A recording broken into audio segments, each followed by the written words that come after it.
दिनांक 24 मार्च रोजी दुपारी 4:30 वाजेच्या सुमारास शिरपूर तालुक्यातील वाडी खुर्द येथे दुकानाजवळ उभी केलेली दुचाकीने अचानक पेट घेतल्याने दुचाकीसह दुकान जळून खाक झाल्याची घटना घडली असून दुकानात अडकून पडल्याने पती पत्नी भाजले गेल्याने ते दोघे गंभीर जखमी झाले।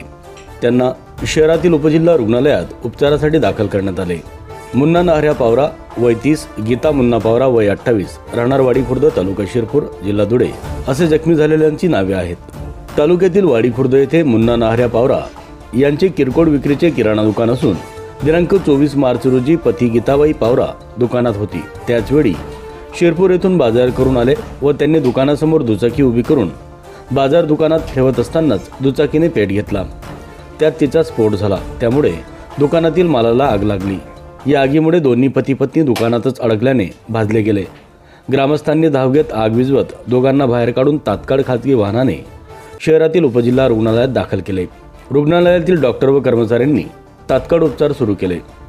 सदर घटनेमुळे मुन्ना पावरा या दुकानदाराचे मोठे नुकसान झाले असून दोघे पती पत्नी गंभीर भाजल्याने रुग्णालयात उपचार घेत आहेत। नाव काय तुझं?